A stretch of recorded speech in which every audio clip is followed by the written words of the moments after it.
the Radio Forest Podcast. Hello there, Forrest. How are you, man? Doing pretty good. Where are you calling from today? Are you in South Wales? Yes, I am indeed. Not far from Cardiff. Are there any major slang differences from South Wales that wouldn't make sense in Stockport? Oh, God, yeah. Well, there's a whole different language. You know, I couldn't possibly start to understand what... If you hear people speaking Welsh, it's alien to anybody. They have their little colloquialisms that you get used to. I've been living here for now 25 years, so I'm used to they're not quite fully accepted me yet. It's Geoff Downes from Asia, Yes, and the Buggles. The 5-CD box set is out now, the reunion albums from Asia 2007 to 2012. When Asia got back together with the lineup in 2006, was it hard at all, and how did that start? Like, who kicked off, let's get back together and do some music? To be honest, it was almost as if we'd never stopped. Even though there's a 15-odd year in between or whenever, it was almost like it was actually more than that, probably 20 years in between. And it was really just like getting back on the bicycle again, you know, and riding off.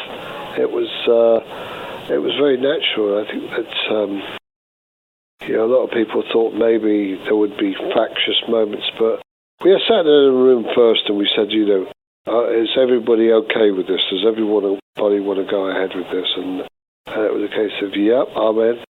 You know, everyone had pre-commitments at the time. So it was, I'm in. And at that point, I think we got back into a rehearsal room and started to play as a band, and it was like you turn the clock back 20 years, you know, it was that magical. What it dawned on me was that nothing ever sounded like that when the four players get together, and we're all very much individual talents as much as anything else, I think when the four of us got together, it made a specific sound, and I remember talking to the other guys about this, says, nobody ever sounds like this, you know, you could put X, Y, Z and all whoever together, but we had that unique sound between us. When you first got into bands then, and when you started back with the Buggles, was there like keyboard players to look up to? Were you kind of carving your own path, or was it piano players that inspired you? Well, no, I think Keith Emerson was the main one that really inspired me, because when I was a teenager, I went to the Isle of Wight Festival in 1968, and I saw The Nice with Keith Emerson, and he was stabbing his Hammond and riding around the stage and being a total showman. And I thought, well, nothing had ever been done like that before with the keyboard player. It was normally the guy who sat quietly in the corner plonking away on a piano or organ or whatever. This guy suddenly took keyboard playing to an extreme level, and I thought, well, if that guy can do it, that's what I want to do. So he was that inspiration that took me to a level of thinking, well, this is what I want to do. This is the way I want to go, and so I'm very grateful to Keith. I got to know him very well later in life as a friend. And I always said to him, I said, probably don't realise, but you inspired me enormously to do what I do now. How much of it was a surprise that MTV became as big as it was just playing music videos? You guys were the very first video ever played with Video Killed the Radio Star. Were you hesitant, or they're like, hey, we're going to play your video? You're like, yeah, that's great. Have fun. Knock yourselves out. Or were you like watching, waiting, and seeing what would happen? Well, no, because it was more in hindsight then, because MTV was only a really small deal when they first launched. I think it was basically just a cable channel in the northeast area as much as anything. Maybe in a few other pockets of places, but it was not a big deal that it became within the space of 3 or 4 months. So when someone told me that they'd used it and said, oh, there's this cable channel opened up in New York or wherever, and they used Video Killed the Radio Star, I thought, well, that's cool, but I didn't think it was like groundbreaking, because at the time nobody knew how massive MTV would become, and of course it snowballed overnight almost and suddenly became the thing.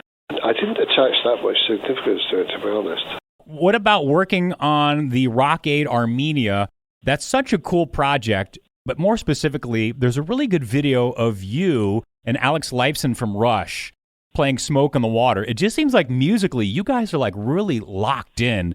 Did it feel that way, or is that just sort of as being in as many bands as you've been, that's the way it always goes, or was that more of a special musical connection? Well, what was interesting with that particular collaboration was that I was the co-producer on that album, so we lined up all these guitarists to play effectively solos and the riff on the Smoke on the Water remake.